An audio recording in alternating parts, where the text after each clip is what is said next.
Welcome, welcome.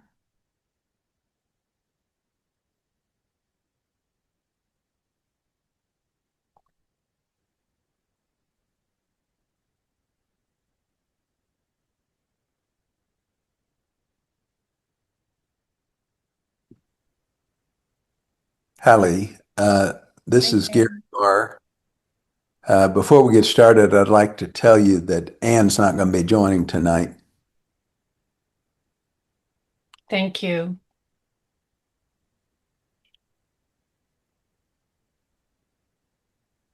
Just loving seeing your faces for those who are on camera. Such beauties, such beautiful life force here among us. Hi, Caroline. Hi, David. Hi, Denise.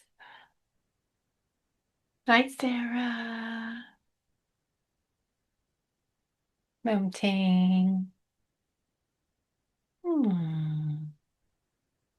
So fun that y'all are going to play with me in these realms. So exciting.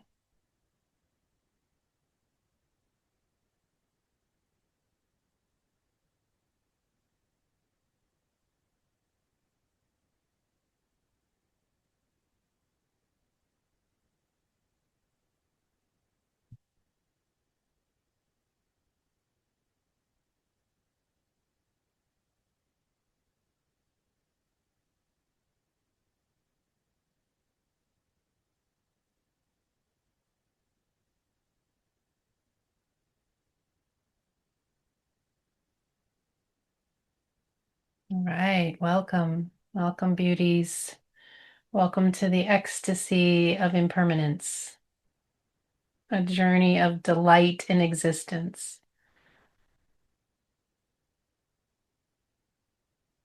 So, what is it we're going to do tonight that's going to decondition our fear of mortality by tracking pleasure in the body? Oh my, what is that all about? How will we do that? Um, as people are still arriving, I just want to, I just want to presence that we are in a pretty massive eclipse portal for anybody who follows that kind of energy. And human behavior tends to get a little crazy during these times. And what the eclipse portal is really about is that it shines the light on the subconscious or the hidden corners of our psyche and illuminates change. And it's massive transformative energy, um, which is perfect for what we're up to right now. Because if this particular eclipse portal is in this Virgo Pisces axis. And what it means is it's asking us to please let go of the top side world, the rational mind, and dip into the dream state. And we're going to do that. We're going to hopefully really be able to anchor some ecstasy in the midst of all of the big transformative change that's going on around us. So that's our backdrop. So let's just arrive. I'm going to do a little meditation, get into a comfortable position you could hold for a couple of minutes, and let's tune inside.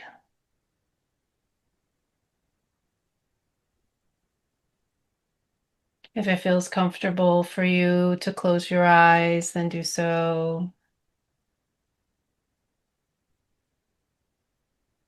And I invite you into noticing mode, a part of you that can notice or witness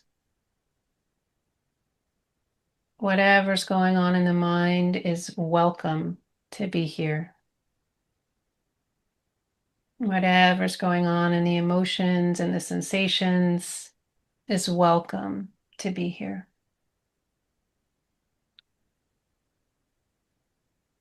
And let's drop gently into an awareness of the body and an awareness of the space around the body.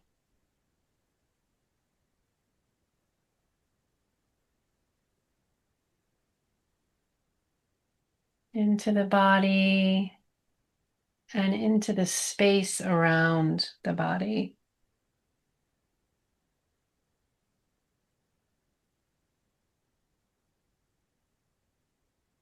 into an awareness of the body and into an awareness of the space around the body.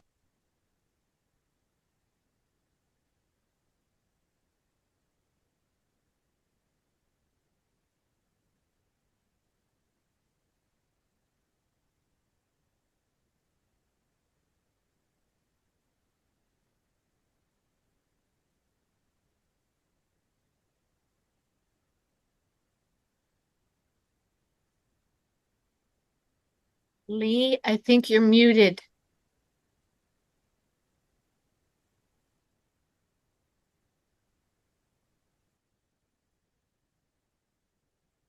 Yeah, we can't hear you anymore for some reason.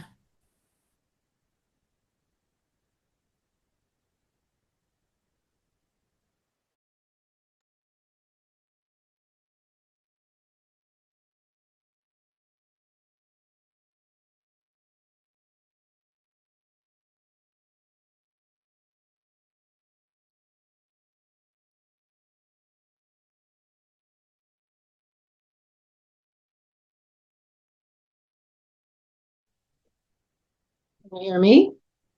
Hello, hello. Okay. Hello, hello, hello. Okay. All right. Can you hear me? Great. Thank you. So dropping into an awareness of the body and the space around the body, letting the breath arise from the soles of the feet, from the pelvic floor, letting the breath arise from there.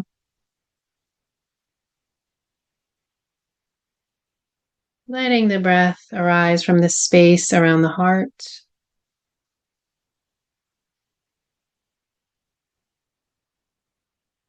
Letting the breath arise from the field around the body.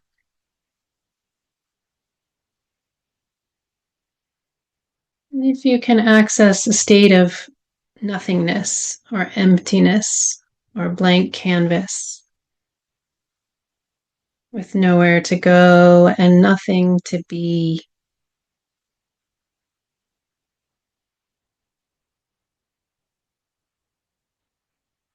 In fact, if you can take all of your identities, everything you do, everything you are, and give it all away for a couple of seconds, just give it all away. What's left?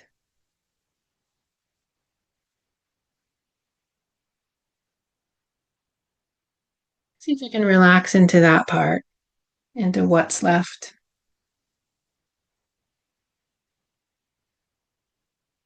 And see if we can be in that place to meet this moment.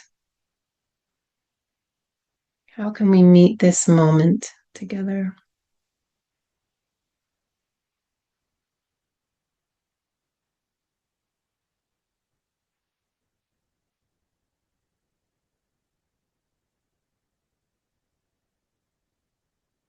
Right, and just gently opening your eyes and coming back. And if you have your screen on gallery view, you can see all these beautiful beings,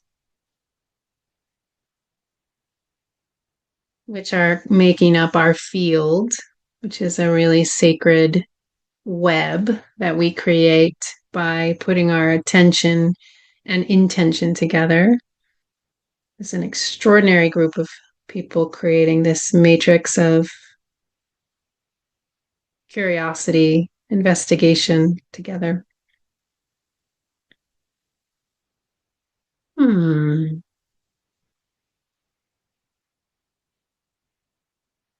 So I'm going to tell you a little bit about me, but I'm going to read this quote to you from Eckhart Tolle. He says, since ancient times, spiritual masters of all traditions have pointed to the now as the key to the spiritual dimension. Despite this, it seems to have remained a secret. And what I will say is that it is in the now that our source code is ignited and accessible. And it is in the moment that we enter a state of coherence. And it is in the moment that we have access to the eternal, where we touch the unified field. And I don't know about you, but I would hear spiritual teachings like this in the past and feel frustrated and confused. And you usually use my conditioned mind to try to get there externally, maybe through force or intention setting or something. I mean, even though I could hear the truth in it, I didn't necessarily have a way to get there. Um, so my name is Lee Warren, and I teach this sort of interesting blend of death and tantra, which is an embodiment path, and using what we'll talk a lot about tonight of the vulnerable situation we find ourselves in to access the bliss of existence. But yeah, when I would hear things like this, I would feel confused, and I grew up very religious. I grew up Italian Catholic, and I was raised by my grandmother. So, the old world Latin Mass was still going when I was a child, and I remember, we'd go to Mass every day, and God was a huge part of my upbringing. And I remember when I was about 5 years old, I actually said to my mother, I must have been thinking about God because it was around that time I declared I was going to be a nun. And I said to my mother, but I want to feel God. I want to feel. And I don't think she knew what to do with me. But what I meant by that is I wanted in my body, my emotions. And I didn't have words for it then, but what I was looking for was a direct felt sense and a mystical experience. So fast forward 50 years, and it's not the language I use anymore, but my impulse towards the creating mystical experience is front and center in my life. Having that direct access in my own system. And I've tried and rejected more practices than I could name. But it's probably fair to say that they weren't rejected. It's probably fair to say that I tried them and incorporated some aspect, probably dozens or hundreds of different practices.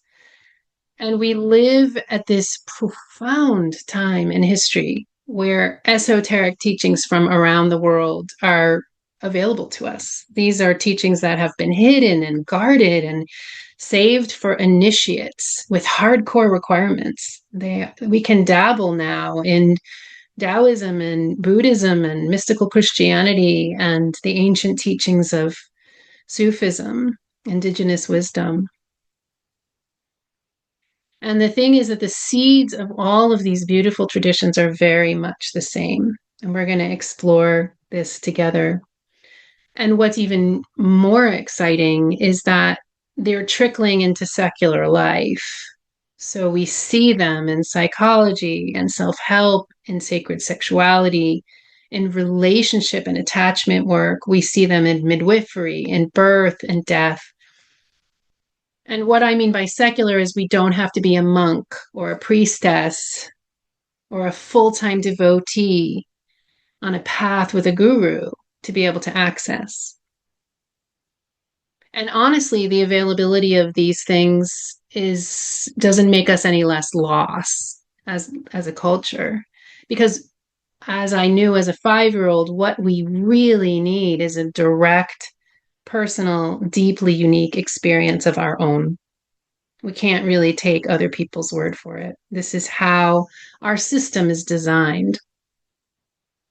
So the fire hose of information coming at us, no matter how amazing, all we can do is really choke on it, which is actually good news because what we learn in this ocean of access is the only thing to truly trust is within ourselves. So, my goal tonight and for these 3 weeks together is to explore accessible, nourishing, pleasurable, and replicable ways to enter the realms of the mystical that are uniquely our own. And I bring a buffet of tools that has us engage with our own brilliance and our own impossible aliveness. by going into the profundity of our temporary existence.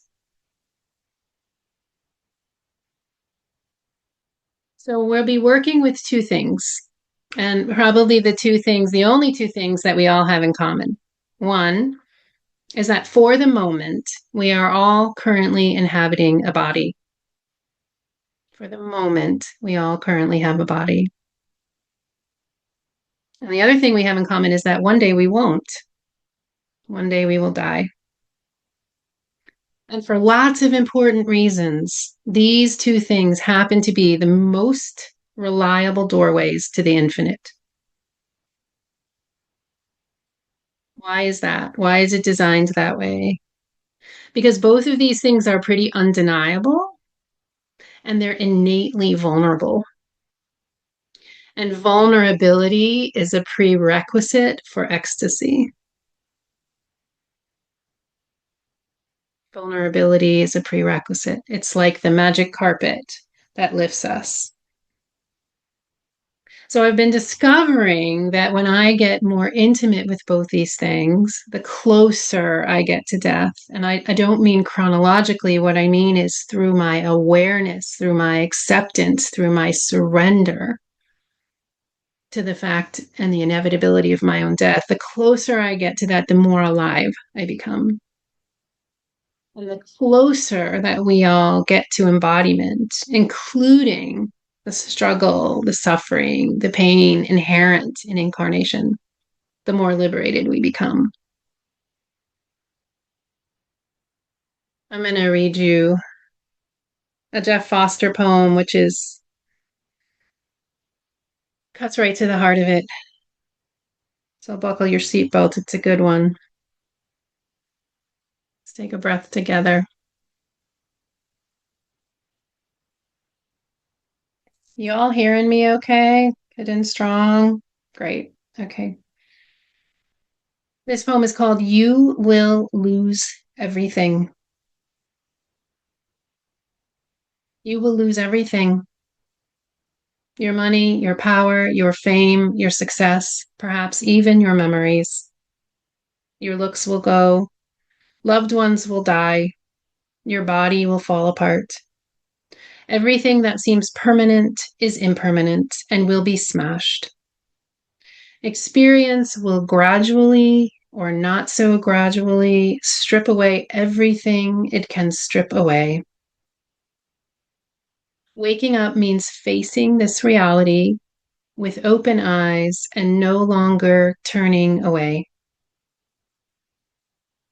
But right now, we stand on sacred and holy ground, for that which will be lost has not yet been lost. And realizing this is the key to unspeakable joy. Whoever or whatever is in your life right now has not yet been taken away from you. This may sound trivial, obvious, like nothing, but really it is the key to everything. The why and the how and the wherefore of existence. Impermanence has already rendered everything and everyone around you so deeply holy and significant and worthy of your heartbreaking gratitude. Loss has already transfigured your life into an altar. Take a moment and drop into the body with this one. Loss has already transfigured your life into an altar. Where does that land for you? Hmm.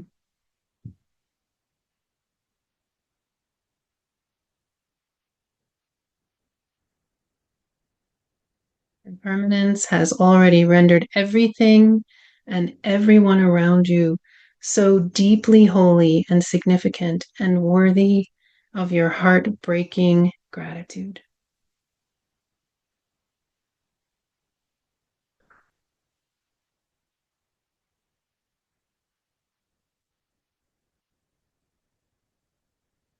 Yeah, when I know for me, when I let that in, it sort of shatters or shakes something in my core. It starts to like tremor and rumble me open.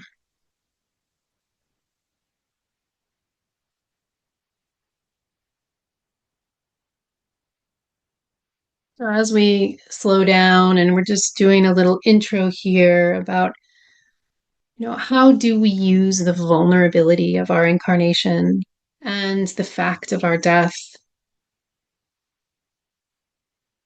to let life lead us to become the mystics that we were meant to be, to build richer community, to become soul aligned with our essence, to experience impermanence as a gift, and to become softer. One of my favorite poets, Andrea Gibson, says, I decided I was too soft to last. I decided I was too soft to last. But then I decided to be softer. But then I decided to be softer. I'm futzing with the light for a second. Give me a minute. Oh, technology. Such a blessing. So, how do we do this? How do we work with vulnerability to enter the realms of the eternal? First, there's three steps as I see it. First, it's setting aside the time to drop in deeply together, because where we put our attention, that becomes alive for us. And the culture doesn't give us a lot of space to practice being outside of ordinary reality. We're usually doing and goal setting and performing and making progress and having efficiency. Yet, in order to touch the ineffable, we are asked to work with the subtle, the relational, and the somatic. So that's the first thing. We'll get into the space and time together. The second thing is we'll get into the body. We're going to play with gentle body based movement and contemplation that explores this vulnerability and for a uniquely tuning into our own intelligence. Because there's more wisdom in the body than in all the wisdom traditions, all the texts, all the worlds of knowledge available to us externally. Because we're coded with a very unique map of our life and our death. It lies here in a treasure in our very cells. Our lives are the exact guru that we've always needed. Our wounds are the exact doorways to the very gifts that are waiting for us.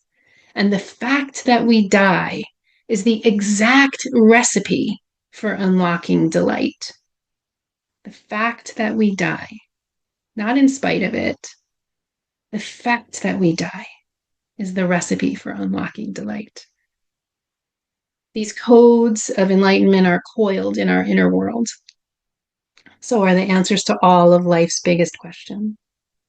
So I'm going to give you some sample sizes of tools, and I'm going to invite you to explore and experiment and help us stretch into timelessness without overwhelming the system. The reason I play with different tools and different approaches is that one person's bliss is another person's meh. And so we experiment. And to that end, you'll hear me using words for this ineffable thing like divinity or soul or consciousness or eternality, self, source, quantum, web of life. It's all welcome. The infinite intelligence has many, many, many names. And you might even hear me use the word God.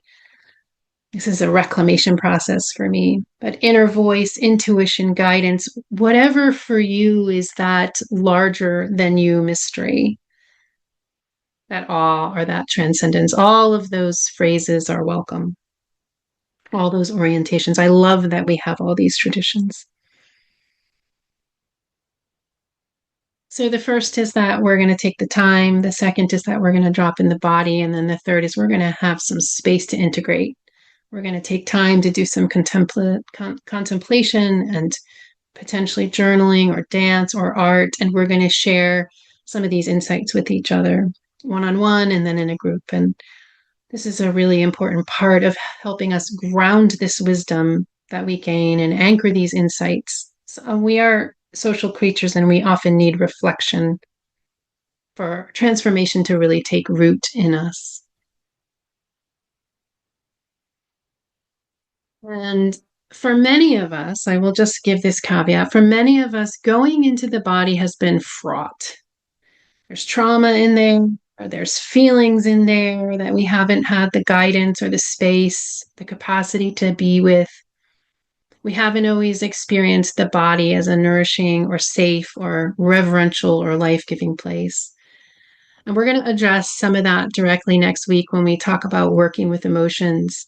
But for tonight, I'm going to introduce you to some ways that we're going to enter and lean into the qualities. And I'm going to actually share my screen with you just briefly. I'm not big on the PowerPoints, but this is worth it. So these are mantras for our journey, and I'm going to be talking about them as we go. But this is the fabric of our group field. This is the qualities we're going to lean into. And so look at these words and find a feeling tone in them. Play, pleasure, nourishment, curiosity, gentleness, desire, receptivity, presence, spaciousness. Two on the list that you love, that just light you up. These words, what if these words light you up, that you feel hungry for them?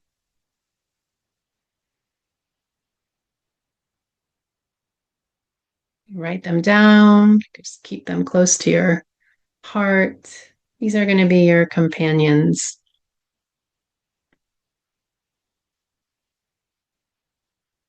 Ready out there too.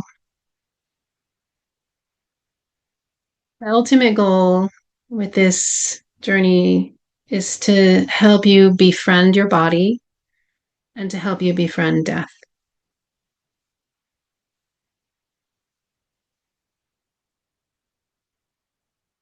And the good news is there's no way to do any of this wrong. We're going to go into these exercises, these sort of moving meditations, and everyone's process is completely unique. Your movements, expressions, experience will look nothing like mine. And the other piece to know is that however you show up is a contribution. If you fall asleep, it's a contribution. If you're not able to be here tonight, it's a contribution. If you get disrupted and pulled away, it's a contribution. We're trusting the beautiful field that holds us. The other piece of good news is that I will be right here with you every step of the way. This is a road I've walked pretty deeply for a long time, and I feel excited and confident. And we can play in these realms together.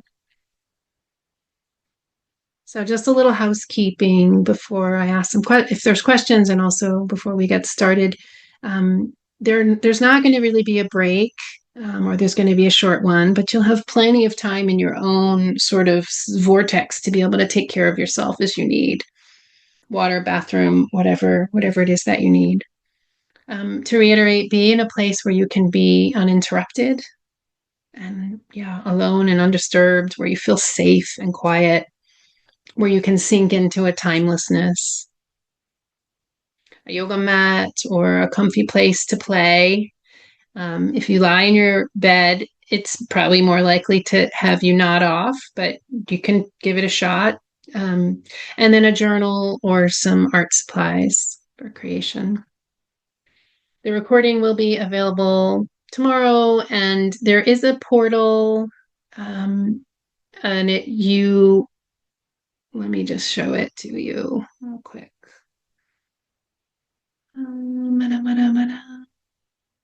There it is.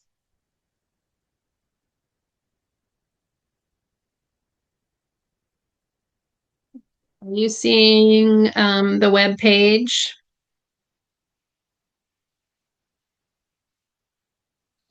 Yeah, so this is the Ecstasy of Impermanence September course, and you'll see on the left here it says hello and welcome. This is the sort of intro instructions and the video, and then there's week 1 here, and week 2 and week 3. And it's going to be having the recording here and any other notes. I have like my playlist here, notes from the playlist, and then the recording will be available tomorrow. So if you wanted to go there. And if you have trouble figuring that out, you can ask Anna by email or here in Zoom. We're probably, as we move into this journey itself, you can turn your microphone, well, your microphone's off anyway, but you can turn your camera off as well. You're also welcome to leave it on. But it's a very inward experience. So probably most of us will have our cameras off, and you'll be hearing some music and you'll be hearing my voice. And then there'll be a space of time where you'll just hear music and there'll be instructions to do some integration. Questions?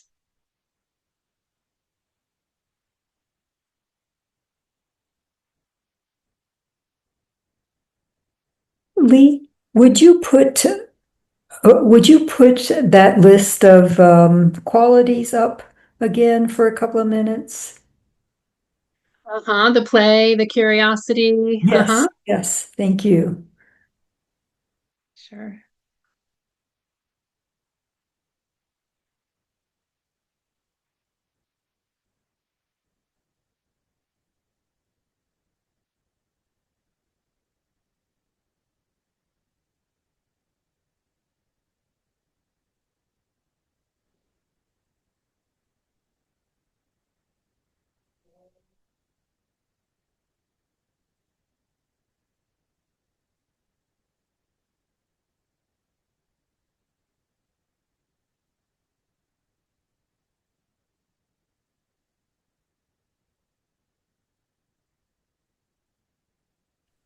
I also missed the other information you just put up.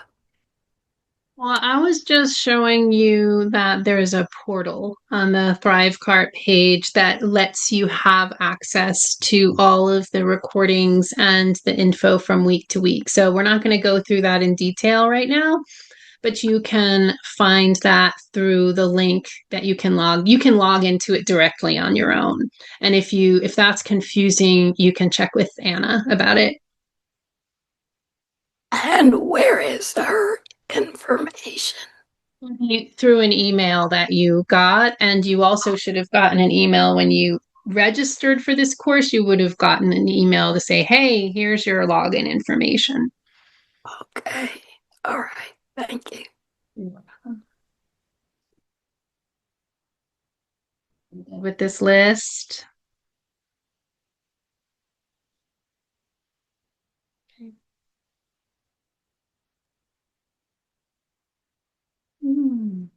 Happy to hear any comments here or questions or input or shares if anybody wants to just speak into the space.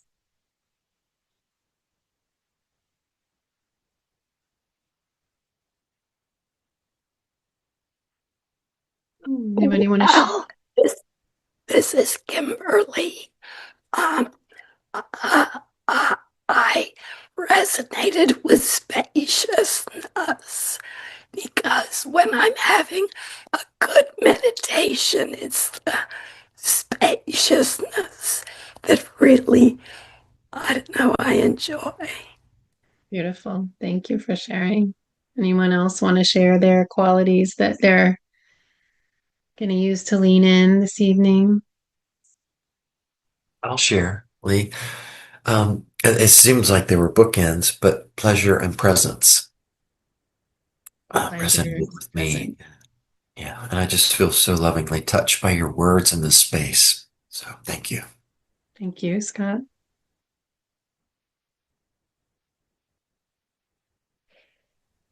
Hi.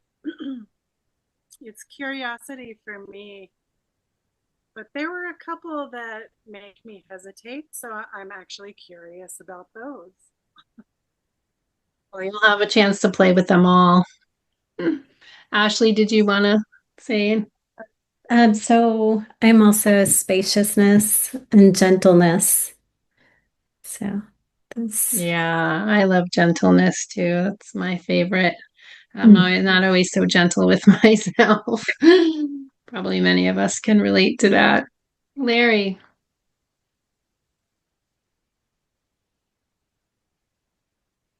Is okay.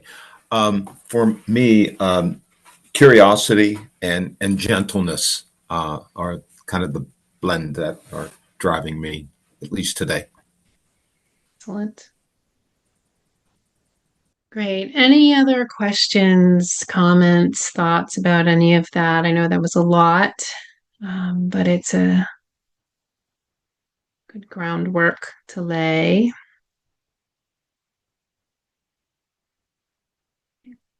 So I'm just going to invite you and encourage you to move now into your yoga mat space, into your movement space.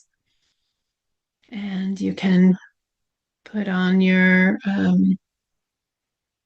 turn off your video or whatever. And I'm going to move towards, I'm going to move towards this original sound so that you can hear me and background music. All right. Still hearing me okay for those of you who are still on screen? Okay, great, Kimberly, thank you. Okay. Give me a second.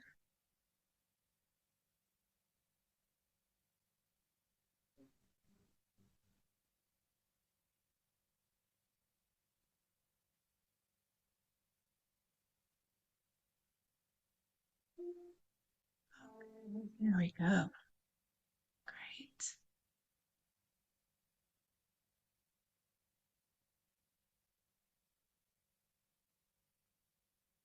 Yeah, so we're just moving now into our mat or our cushions in a space that we can go inside.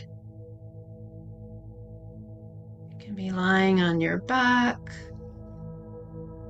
or even on your side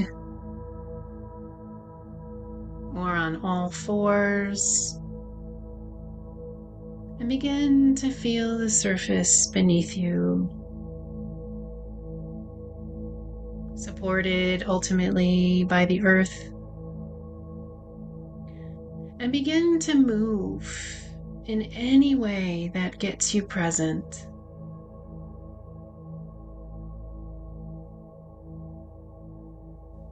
You can begin by circling the wrists and ankles,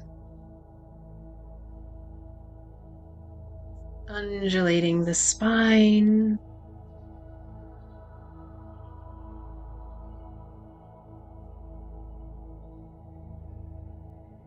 allowing your attention to settle on these sensations.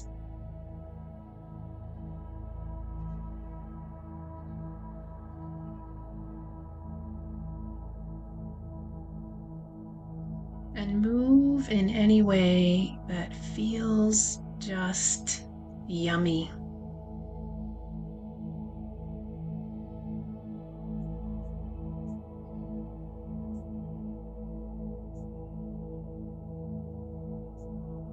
There's nothing to fix or change. We're just hanging out with ourselves.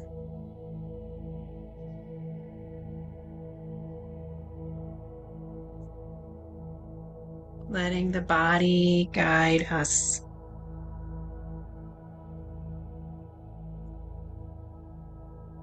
Seeing if you can bring one of those qualities of play, pleasure, curiosity, gentleness, spaciousness,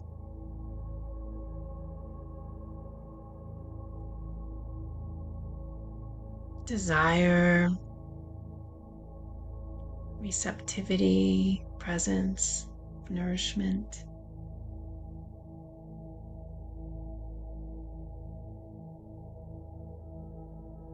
See if you can let the body begin to flow on its own. The body is the mystery school we are showing up to learn from. We are showing up to learn using these tools.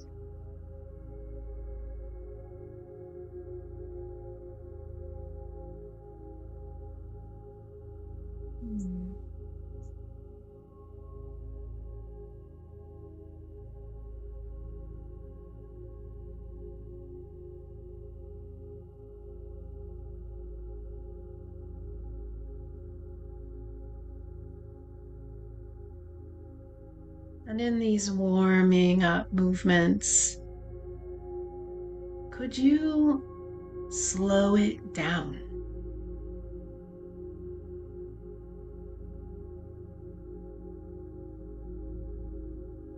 Could you take forever with one undulation?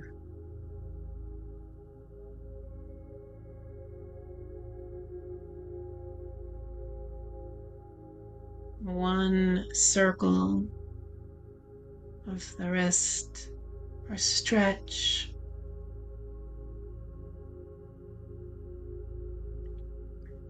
Can you be lost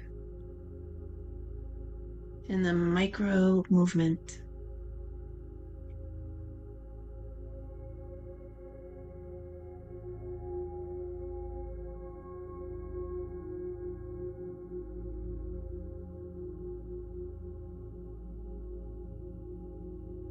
And can you begin to notice what part of that stretch feels the best?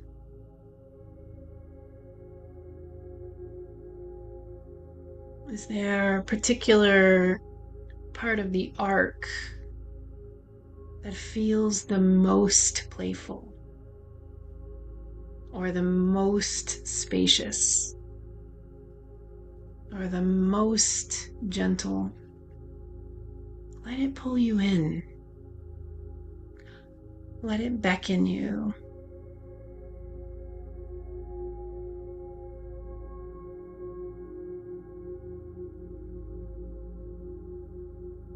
See if you can receive those qualities. See if the body is willing to play with you.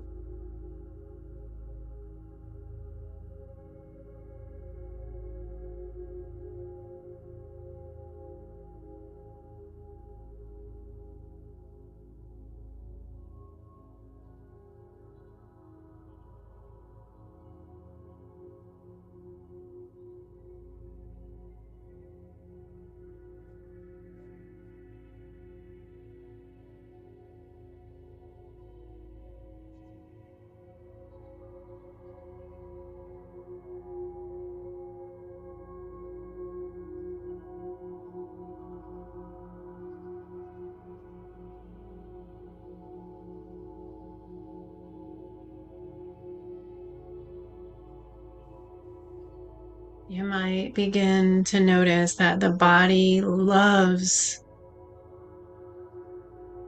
a wave pattern. It likes to play in spirals and figure eights. in circles. It loves the rhythmic flow. See if you can allow it this biological time to flow, to show you the flow it wants to create.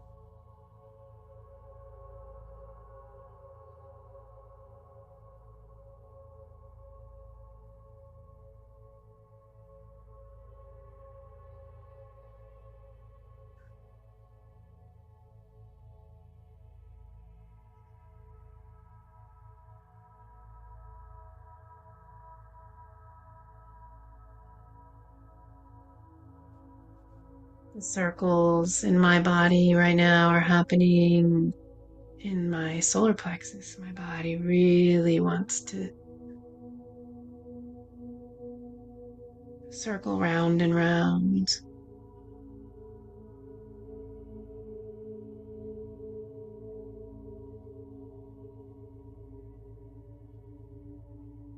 Micro movements and micro attunements carry a lot of information.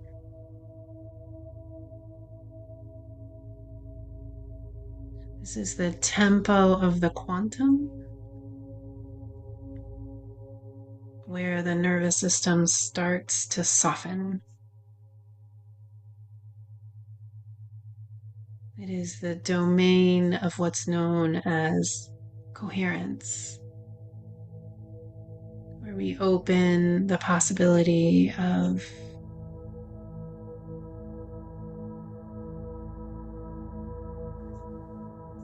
the mind, the body, the spirit, all in sync.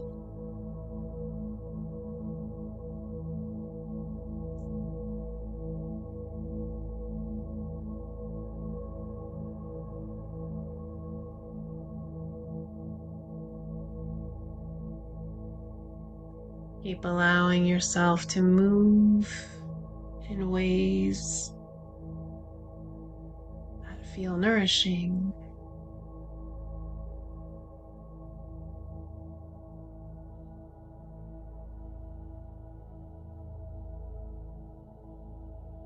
If there's a place that feels uncomfortable or an emotion that's pointing an arrow where we soften and we bring gentleness, we bring presence.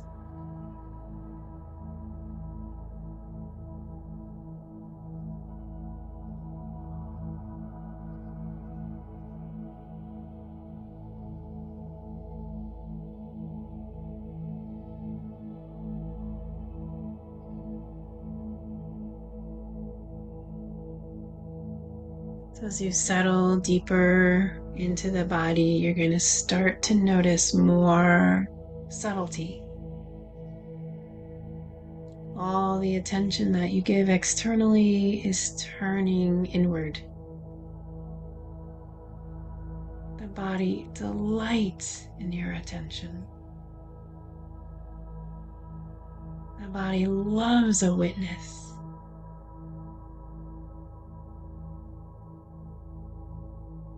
See if you can become a witness to your own movements. Receiving the flow.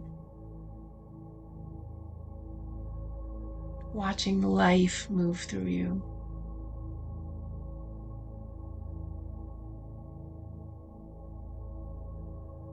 This kind of play melts the structures of conditioning.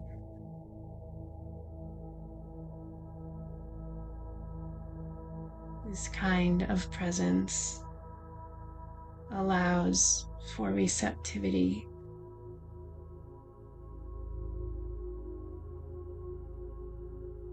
And receptivity is the number one quality required for a good death.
I want to invite you to play with sound. Whatever instructions I give you are merely suggestions. If you're exploring something that's lighting you up, please continue. Feel free to ignore me. But if it's right for you to introduce sound, you could try a wind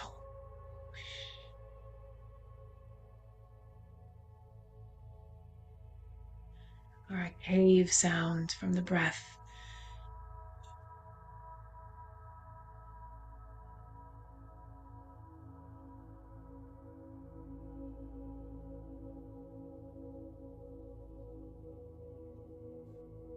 Or sounds from the mouth, like the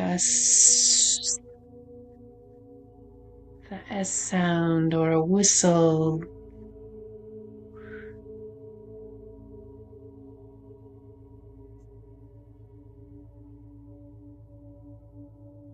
Or a continuous O.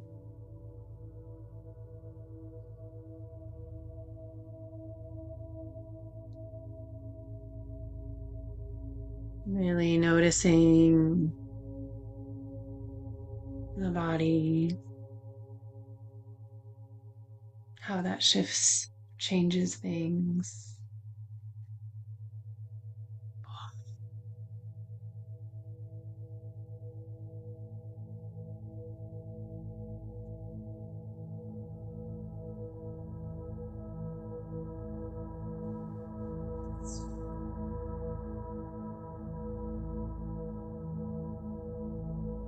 With children, we played with sound, all kinds of sound.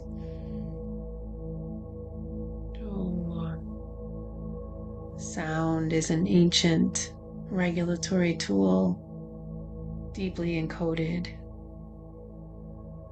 And we are a resonant chamber, frequency vessel. Everything in us is making beautiful sound. Our blood vessels, our hearts, our organs. We're like an underwater orchestra. Oh.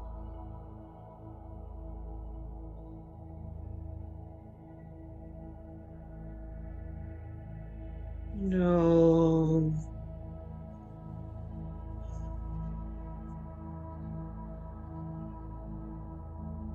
Sound helps us move stuck places in the body, can activate pleasure in our bodies. Let your sound arise from your desire. Become a tuning fork for your body.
There's an image used in continuum work of the jellyfish, the primordial pattern and blueprint. of our ancient selves. See if you can become that jellyfish in the unwavering, unlimited field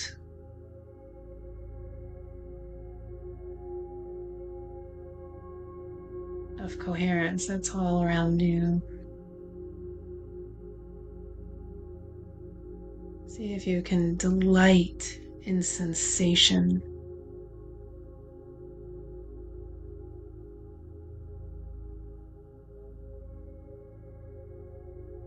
If you find yourself in your head or dissociating, it's okay. Welcome it. It's a contribution. Don't push it away. See if you can use that as an arrow pointing into the body through the tools. We discussed the curiosity, play, pleasure. Could you take pleasure in noticing your own heartbeat? Or what part of your body is nourishing to you? Could you scan your body for pleasure? Take a scanner from the very top of the head all the way down to the toes and discover delight and pleasure.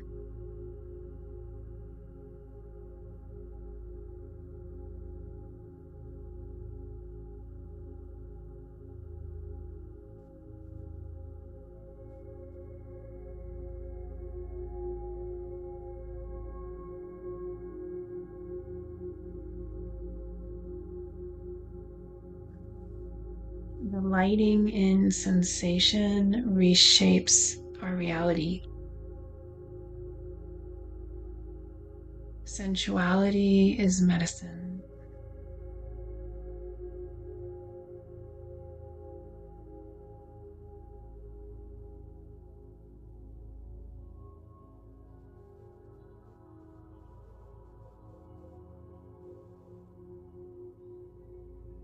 Warm.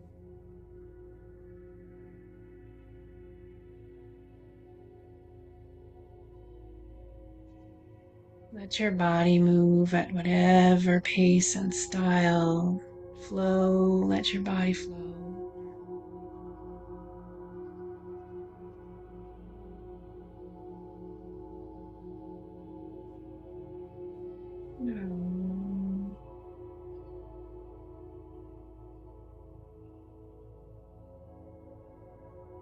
Feel the field of all of us playing, all of us exploring, being curious, connected to that field. We each contribute so much to others in our own process.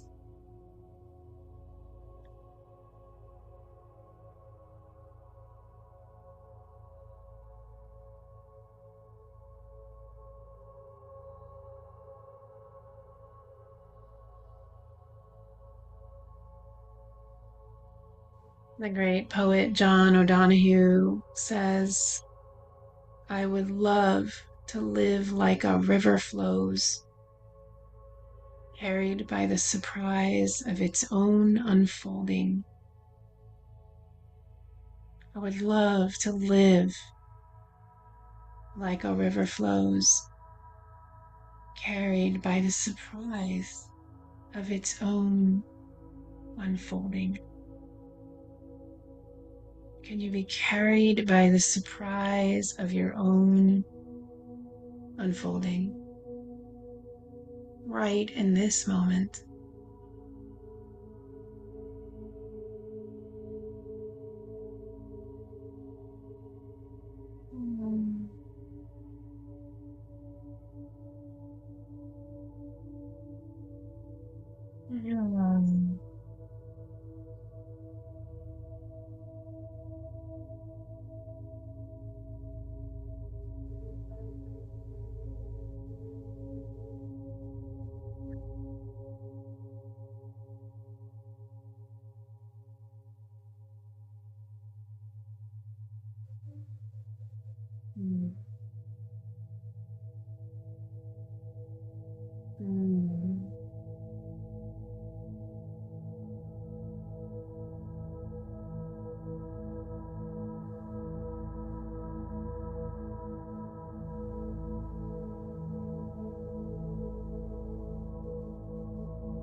Sometimes our nervous systems get hijacked into vigilance or stress. These are patterns. Conditioning is a pattern, stress is a pattern, vigilance is a pattern. They're real. The antidote to these patterns is hanging out with different patterns. Pleasure rewires us. Curiosity unwinds us. Gentleness guides us. Nourishment enlivens us. Spaciousness allows.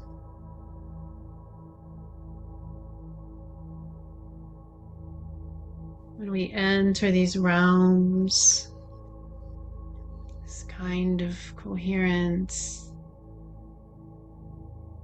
it happens at the quantum level, meaning it jumps timelines. If we've spent 50 years in a pattern, stepping into coherence for an hour lets our entire circuitry, our neurons, our fascia, our cells, our mitochondria dance to a different rhythm that's more native. It becomes a reset.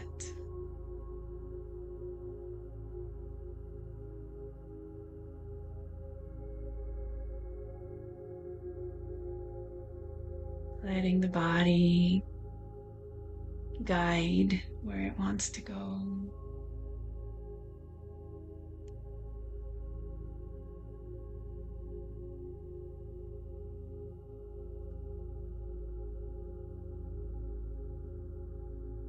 Savor, savor, savor a posture, a movement, an awareness.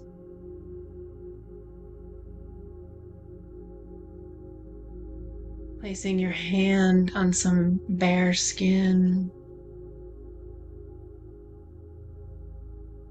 feeling texture, temperature, surrendering to that touch and being touched experience.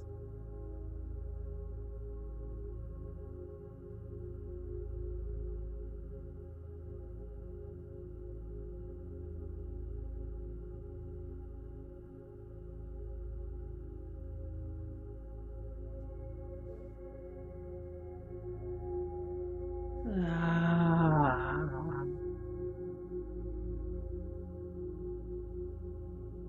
Ooh.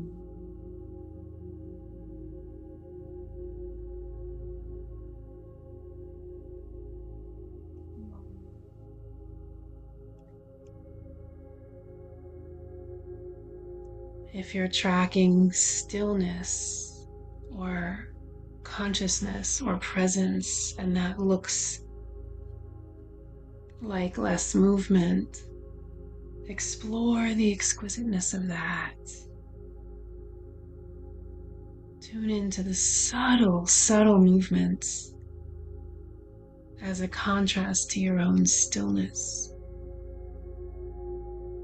There's still a wave pattern of the breath, the vortex of the heart doing a call and response. There is a universe of movement within stillness.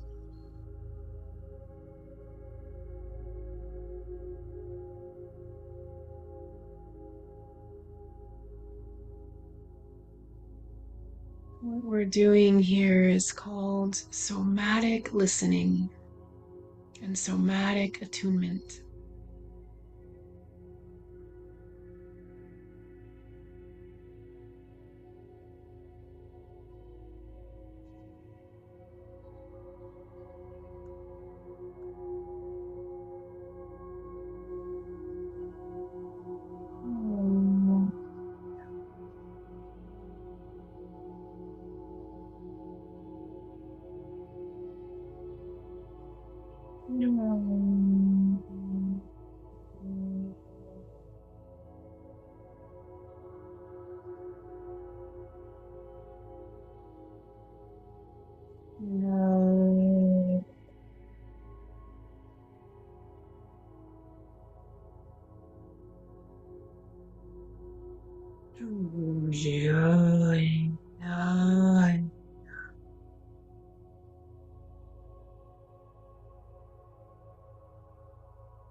No.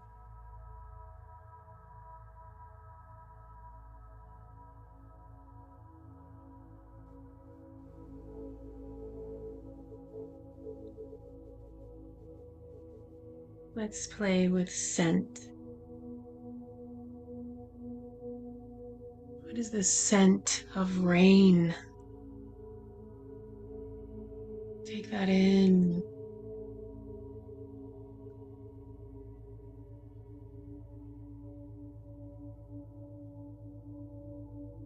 The scent of your favorite flower.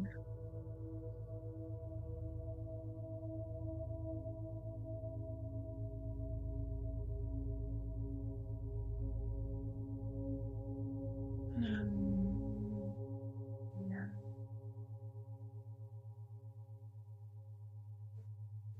The scent of your lover.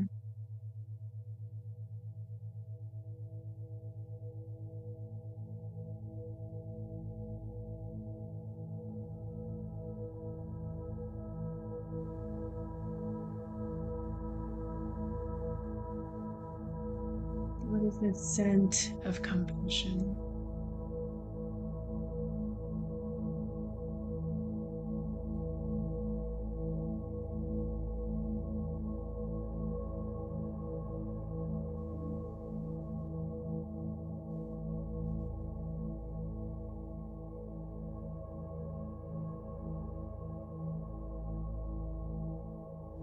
The perfume, the eternal perfume of the divine.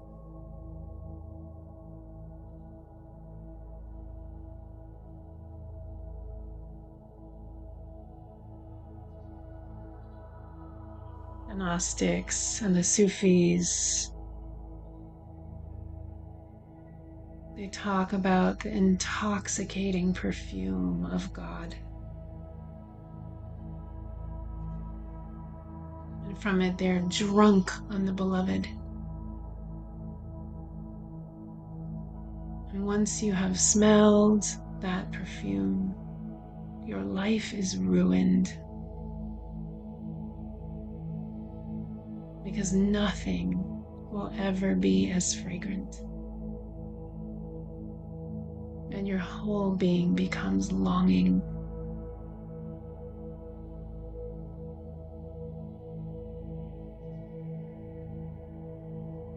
If you can weave this into your movement, the bliss of the perfume.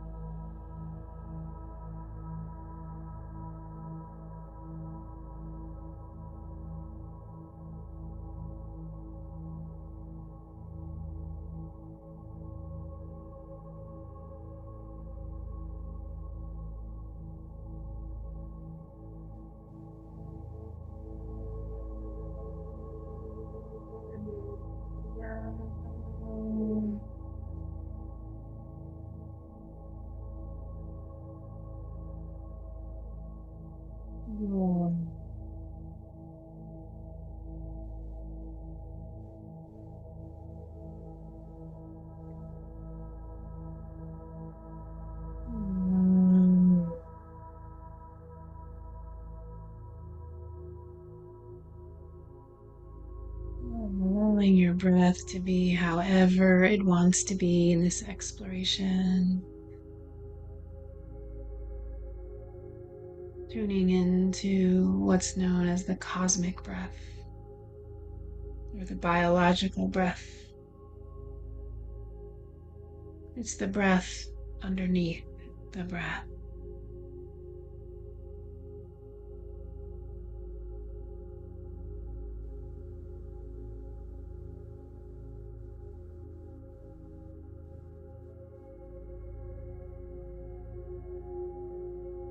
Imagining the elbow can take an in-breath and the ear can exhale, letting the breath come and go from any portal in the body,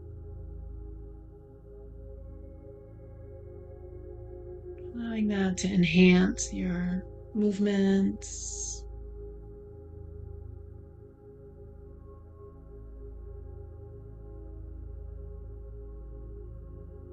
your wave patterns, your flow.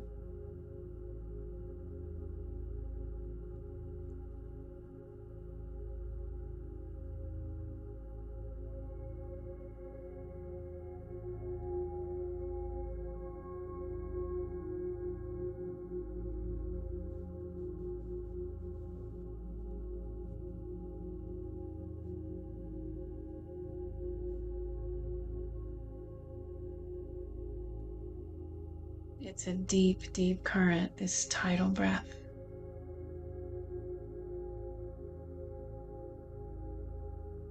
Allow that jellyfish that is you to find it.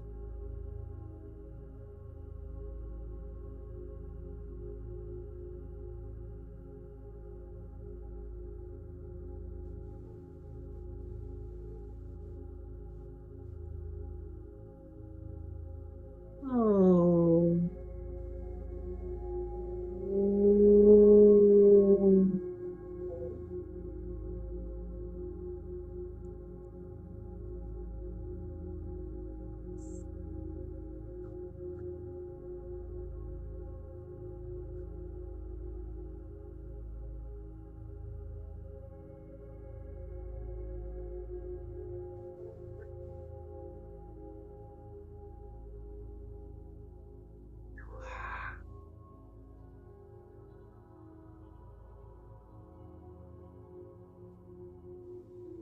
Yeah.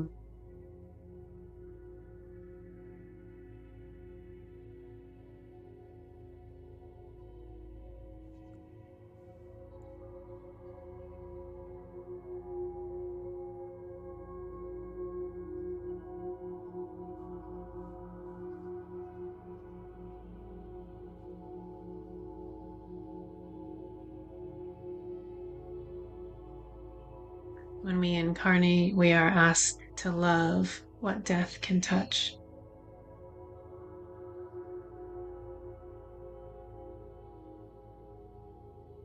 It's easy to shut down in response to that.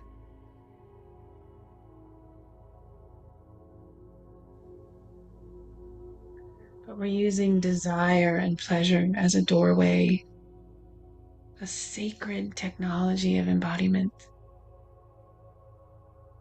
Pleasure shows us where aliveness lives. It's a compass reminding us that we are here, that we have our own erotic intelligence within us. It's asking us to feel our longing, our creativity, our rhythm. Life is meant to be felt. It is meant to be savored. Pleasure and desire, they're not indulgences. They are devotion. They are prayer. This is prayer. To follow what feels good is to say yes to life.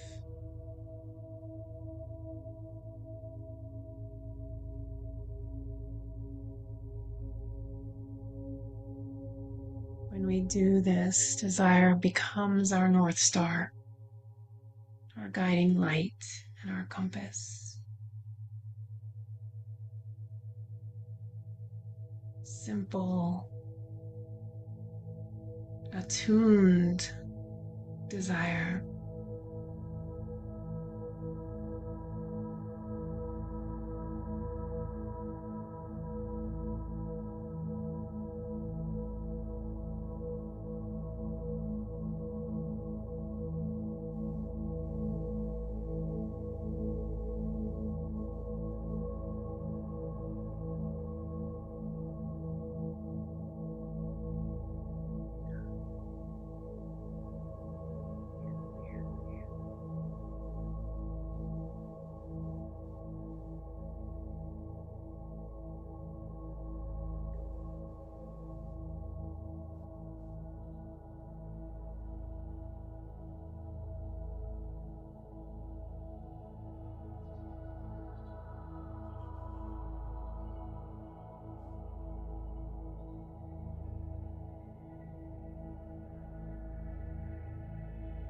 the great Sufi poet Hafiz,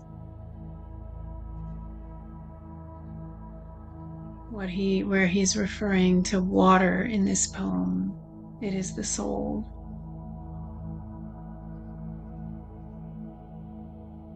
In many parts of this world, water is scarce and precious.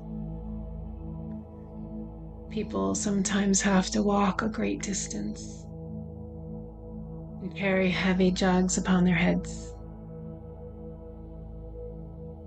Because of our wisdom, we will travel far for love.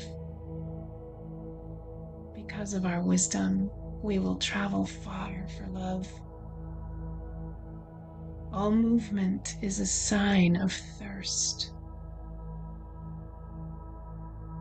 Most speaking really says, I am hungry to know you. Every desire of the body is holy.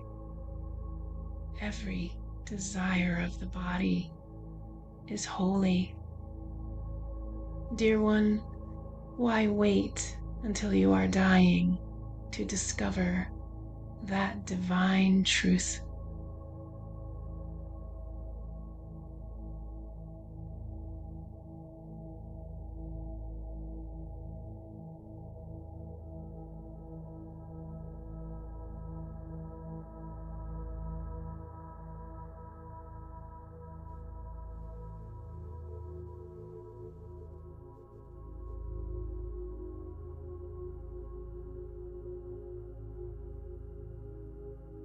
We're going to make a transition soon. You have the option to stay right where you are on your mat or on your cushion in your process. In this deep embodied journey, you can stay there and continue to practice with the tools we've been playing with. Or you could move towards more free-form dance. You can move towards journaling or art expression. And we're going to take the next 200 years, also known as 15 minutes, to do this integration. And this is going to be mostly without comment from me. I'm going to put on a different playlist, and if you don't want the music, just turn your volume down and check back in a bit. When you see my face on the screen, we've returned.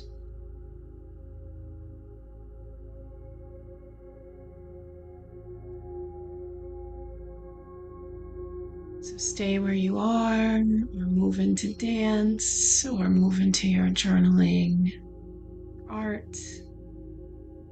This is a 15 or 20-minute playlist. The second song on this playlist is something you might recognize. It's called Desert Rose, and it was released in the late 90s by Sting.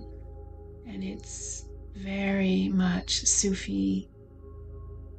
The desert in Islam, it says, all is perishable except the face of God. And the Sufis, it also talks about perfume, the gnosis, the ecstasy of the divine, to be drunk on the intoxicated on the perfume of the divine.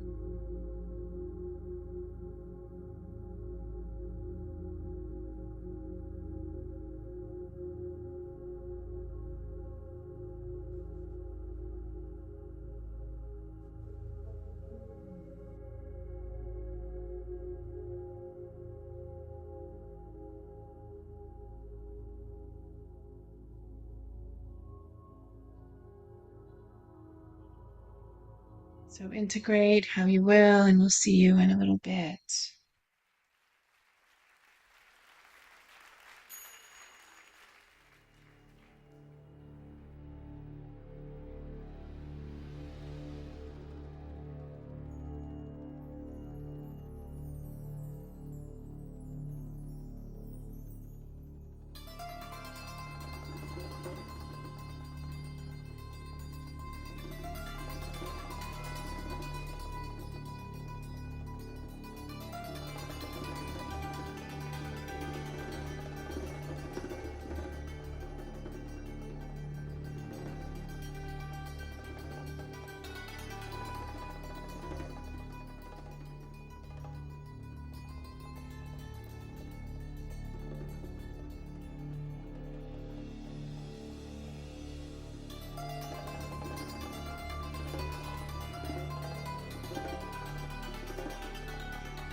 از شبنم عشق خاک آدم گل شد از شبنم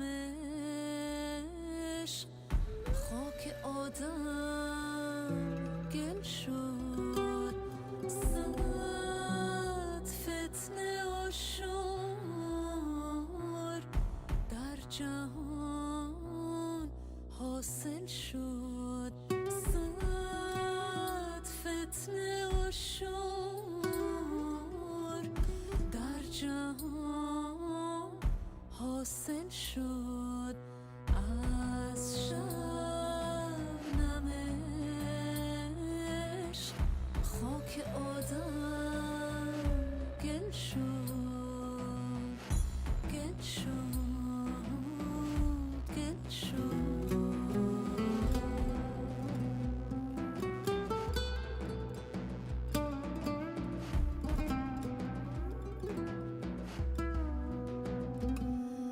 صد نشترش بر رگ او زدم صد نشترش بر رگ او زدم یک قطره از آن چکید و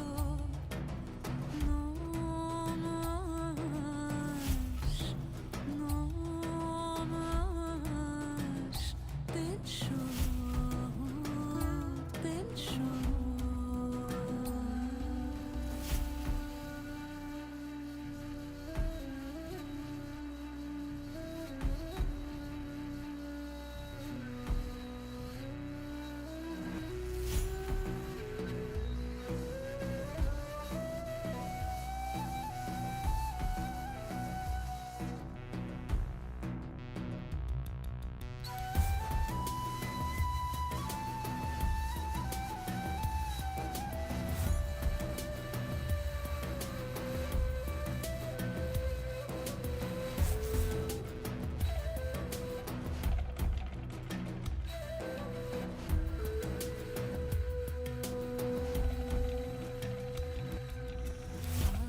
از شبنم عشق خاک آدم گل شد از شبنم عشق خاک آدم گل شد صد فتنه و شور در جهان حاصل شد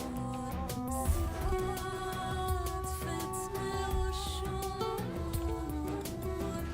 در جهان حاصل شد از شبنم عشق خاک آدم گل شد گل شد گل شد گل شد گل شد Right, I'm tuning back in. I hear the sound was tricky. Coming back slowly when you can to the screen as you gently reintegrate into ordinary reality.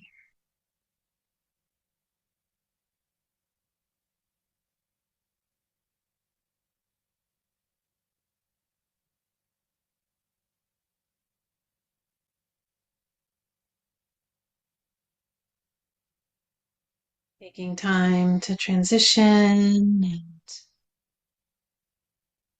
you're welcome to keep your screen off if you'd like as you transition, but I'm here.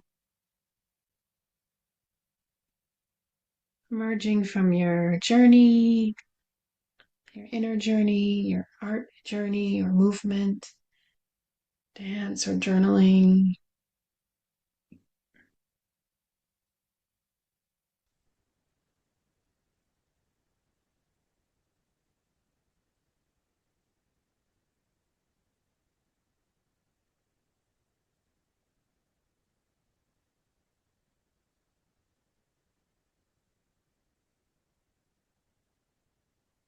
As you can see, we could do this for days at a time, but an hour, 45 minutes or an hour is a beautiful start. Yeah, a lot of you told me the sound wasn't ideal, and we have had original sound for musicians on, which is how it's supposed to work. And we'll have to do more research. I did share the playlist with you in the when you log in. It's there. It's a beautiful, beautiful playlist. So if you, it's maybe 5 or 6 songs, and very much eliciting this between the worlds kind of space. So feel free to play it and work with it this coming week. We're gonna go into some breakout rooms and share. Some of you may be still in significant transition, in liminal space, in trance space, and that's okay. That's welcome. If you are in your breakout rooms and you're just wanting to sit quietly, that's completely fine. Um, we'll have 3 people to a room, and you'll share the time, which will be about 20 minutes. And your prompt is, tell me about your inner wisdom. Tell me about your inner wisdom. Tell me about your inner wisdom. Just listen to each other, talk about your experience. All experiences are welcome. This integration process is so important as we balance the hemispheres of the brain. You know, we allowed ourselves to go into the hemisphere of the brain we don't spend a whole lot of time, right? The right hemisphere of the brain is the one that's supposed to be in charge. This is the liminal, the dream time, the big vision, you know, the guidance from all that is. And we don't spend a whole lot of time there. So now we're going to step back into our ordinary reality, our left hemisphere, and sort of see if we can give some language, some presence to what we experience. Any questions before we go? Hey, Anna, whenever you're ready.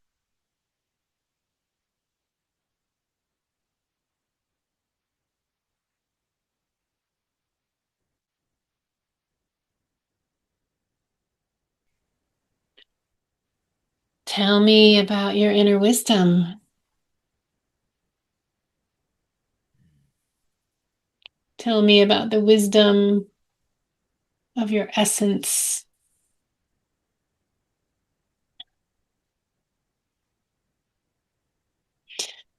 I love this line from Richard Rudd that says, wisdom is rooted in not knowing. Wisdom is rooted in not knowing. Wisdom is rooted in not knowing. Were you able to meet the moment in your exploration? How were your tools? I would love to share just a little. Please. Well, two things. One is I have been attending another class that is music and speaking. And when I changed from a Mac to an HP, I could no longer hear the music. So I don't know if anybody else will have that issue. It wasn't just you. It was on our end in the beginning when the sound kicked off to the not microphone. It was causing problems. It was on my end. Okay. And I'm really sad and disappointed about that, processing that in myself. But I'm sad that it wasn't, I curated this list and it was beautiful, and I'm sad that you all didn't get to hear it. But we'll do better next time, hopefully. We'll see. Well, I'll say for myself, my experience was I didn't even know there was music. So I was not having a difficulty adjusting. What I shared in the breakout room is something I've experienced before. During the movement part, even though I'm familiar with moving my body, my brain will still keep going. So I noticed that I was craving sugar and craving my husband. And when it was time for integration and I did some art, usually what happens, although I didn't remember that, is all the talking stops. And then I'm just in the moment with the art and this tremendous amount of peace, because I feel like I am being with myself at that point. So thank you so much.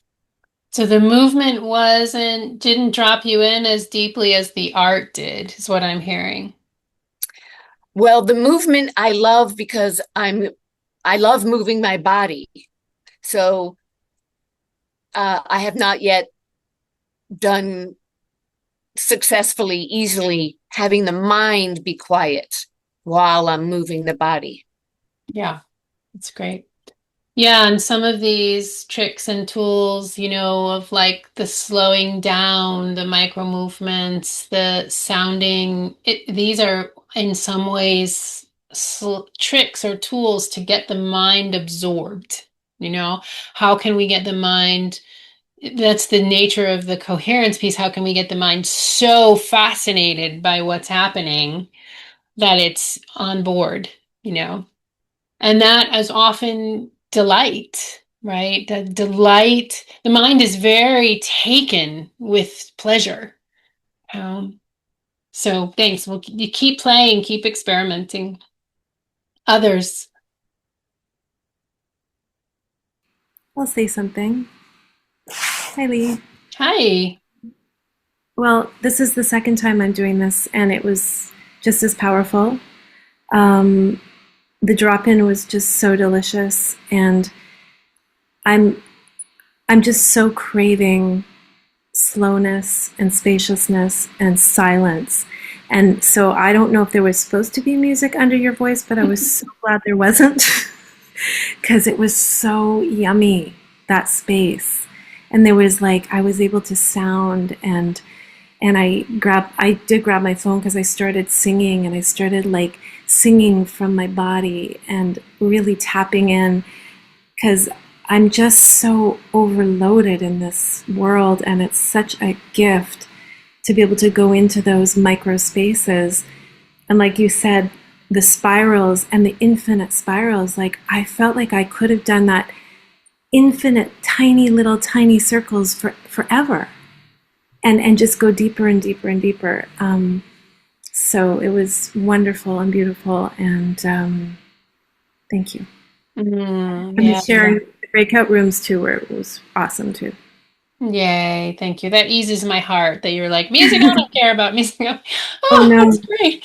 it was so good. Really, I prefer it, but Yay, Jennifer, thank you. I love how you pull the thread for yourself, and it's inspiring to me. Thank you. Who else would like to share?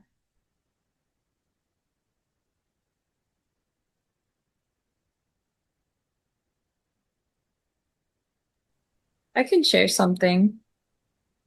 Please.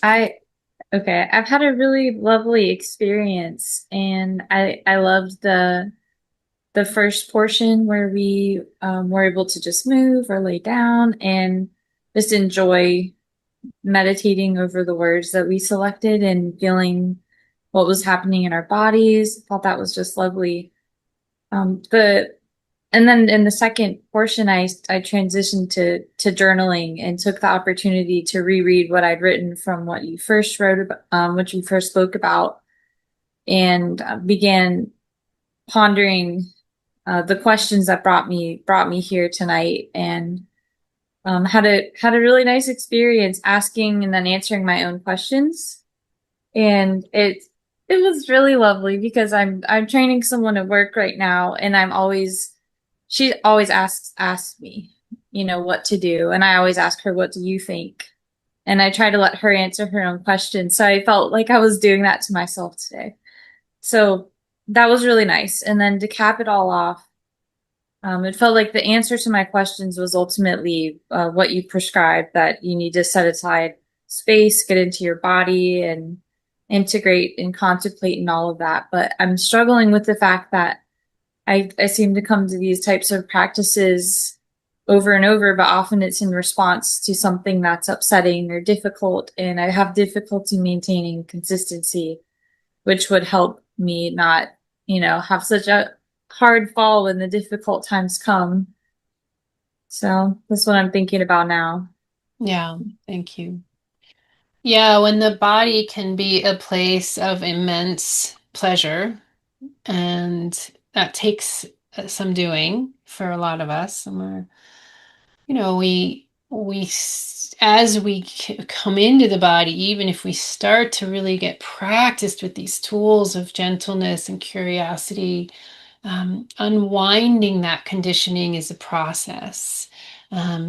And so, the practice of being in here and having it be delightful, having it be ecstatic, having it be spacious and curious, these are these kinds of experiences unwind exponentially more than we can unwind through talking, through doing, right? So it's finding inroads that are yummy, really just how do we find the yummy? Mm-hmm. Thank you. I could share. Please, Ashley, yeah. So mine is like non-traditional pleasure. And I'll explain that first I just was really wanting the gentle, subtle. So it was like pressing my lower back really subtly into the ground and like really subtly touching my fingertips. And then that opened up something subtle in me, and I just started crying, like this grief that I've been holding. And I started to like really hold myself and wipe my tears. And then there were like ripples of sobs that were coming through me. And it was like, there was like a bit of story that would come through, but mostly it was like, oh, I just really want like attunement to be like held in my grief. And then it was like, is this pleasurable? And then I was like, actually, it feels like really true. And there's pleasure in that.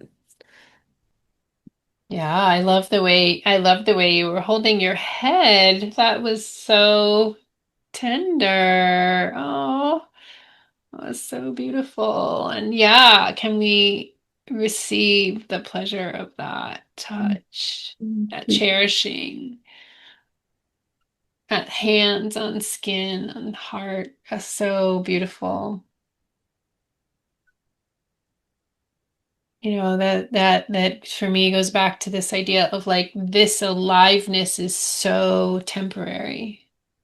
So temporary. So this moment of deep tenderness with the self, like, will never come again in this exact form. So can we savor that? We savor that. Thank you. Who else?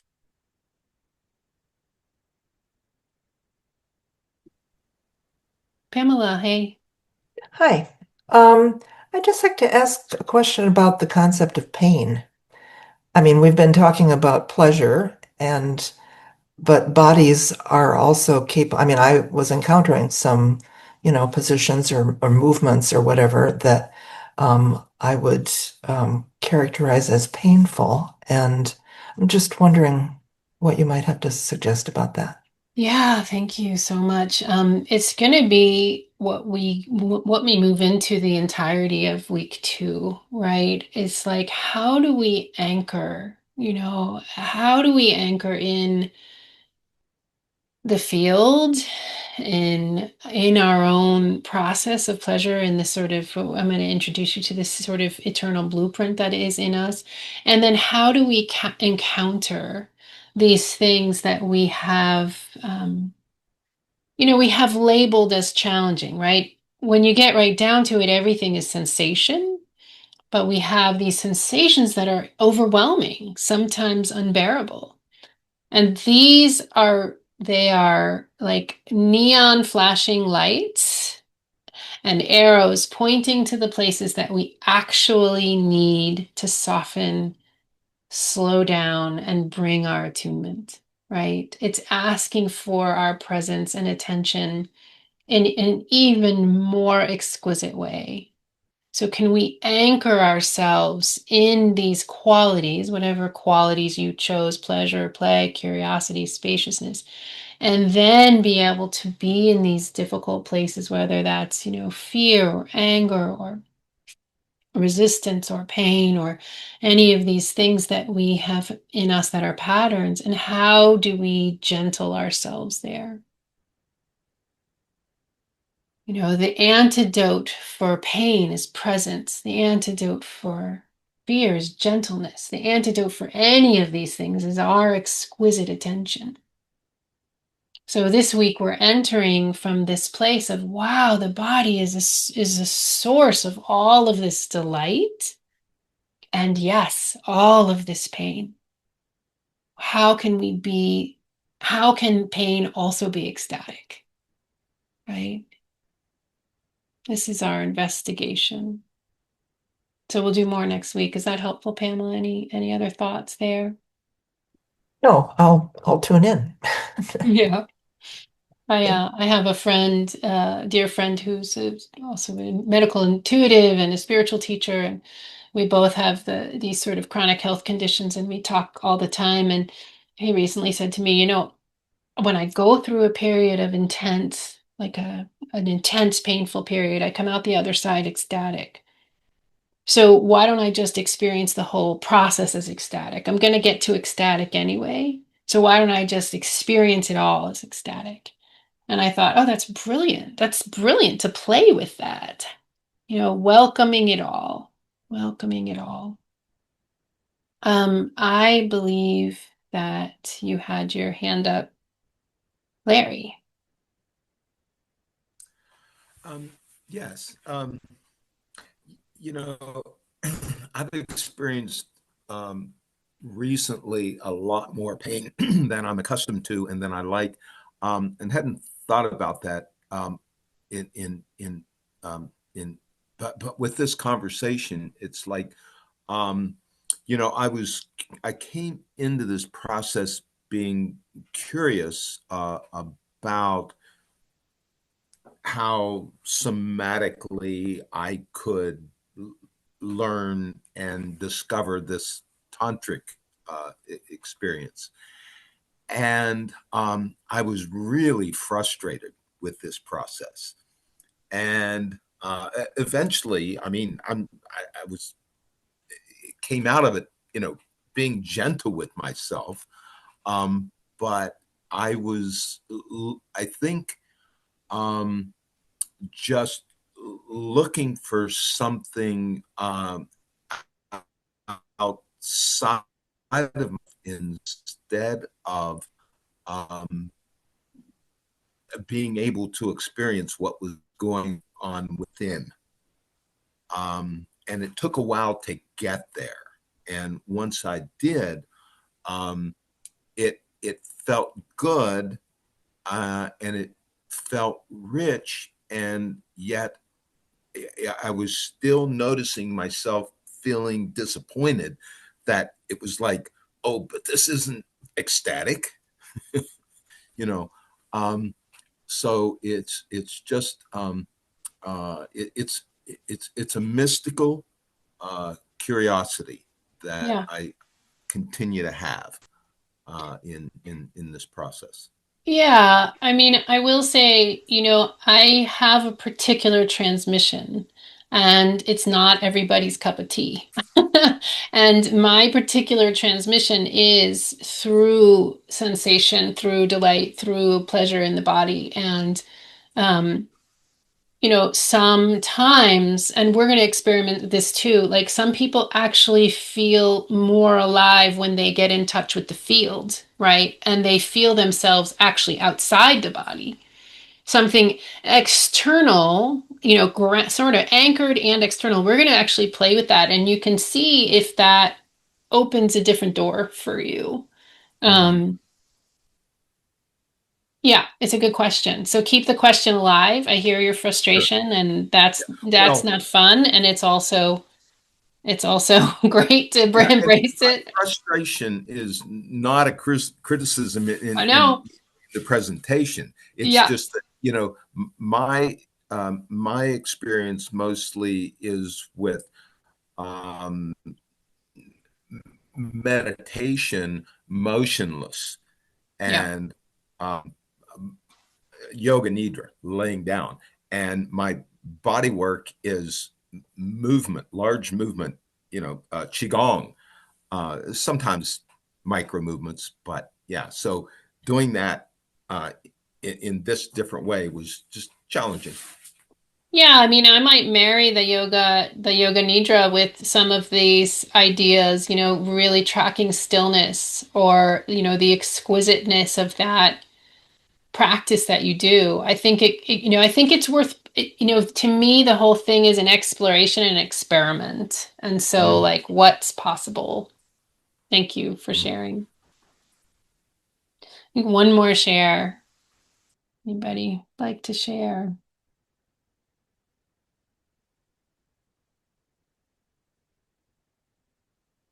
Mm.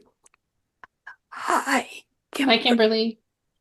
Yeah, I really enjoyed exploring my body and all the places that surprising me to give me pleasure and delight, like between my fingers, the way between my fingers, or the arch of my feet. Um, and then, of course, scalp rubbing. Oh, that's always so good. Yeah. Um, but I realized you asked a question about how does loss, what are the gifts that loss brings?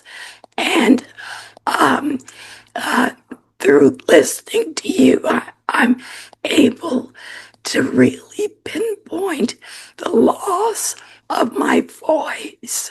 You know, um, I, I have to be quiet and in quiet surroundings to make myself heard. And I have to go slowly. I can't talk fast. So, and I have to be gentle and receptive to sounds. So, yeah, it's brought me a lot of gifts if I don't fight them and get frustrated. Yeah, gentleness, receptivity, slowness, those are big, big gifts. And wow, thanks for seeing that. Thanks for sharing that. Yeah. I'm gonna close with um I'm gonna close with an Andrea Gibson poem. But I do want to just say that when we start to touch this quantum energy inside, our energy can rise and creativity and the imaginative realms can become more accessible. And, this sort of dream time beckons us, right? We might find ourselves with more intuition or more access or better dreams or something. These, we get in touch with our own healer, our own pharmacopoeia, our own essence, right? And because we're lighting up the cells, and I love that a couple of you brought this up, it also touches on some of the darker things in us that we haven't really been able to touch, maybe the pain, maybe the shadow. And so, there's no part of us that doesn't love us. It wants to liberate us, right? And really the idea that the high octave with pain is to be able to be with it, right? Not so much to get rid of it, but can we be with it? Um, it wants to be loved open. Every part of us wants to be loved open. So we're going to be talking about those places next week, and I just encourage you to bring this sense of gentleness and playfulness and curiosity and self-care into your life this week, because this is big stuff we touch when we touch at this very deep level. We're doing deep exploration. So I'll end here with Andrea Gibson. And this is from her article, The Life-Giving Benefits of Befriending Our Mortality. At the end of our lives, don't we want to say we celebrated the holiday of having bodies? Don't we want to know we lived like we never forgot we were born astonished? And were never intended to grow out of our awe. Awe is the most powerful medicine in the world. I have never felt awe and shame at the same time. Awe and loneliness at the same time. Awe and judgment at the same time. And nothing wakes us up to awe more than life's brevity, which is to say, forming an intimate relationship with our mortality could not only save us, it could save our world. If you don't believe me, tell me the last time you saw anything bite with its jaw dropped. I know the culture we live in. I know mortality isn't small talk, but I wish it was, because it is the seed of connection, the seed of true healing, and the seed of love. I know mortality isn't small talk, but I wish it was, because it is the seed of connection, the seed of true healing, and the seed of love. See you all in a week. I'm happy to stay and hang out and talk some if folks want to connect more, but the circle is open but unbroken. We will meet again. Blessings. Namaste. Good night. Thank you, Lee. Thank you, Lee. Love you all. Good night. Love you. Lee, I wanted to acknowledge, and maybe you could repeat something that you said in the very beginning about everything is welcome in the container. I'm not using your words, but whatever happens is meant to be here, something like that. Yeah, however you show up as a contribution. Is that the one? Well, I guess that was part of it. Yes, that was part of the extended version, but the beginning was like a very short, what is your term for the container? Were you calling this a container? Yeah, I think so. All right, I'll have to listen to your recording then, see if I can find it, but it was very wonderful. Thank you. Yeah, you're welcome. Yeah, thanks for being here, Denise. I'll see you next week.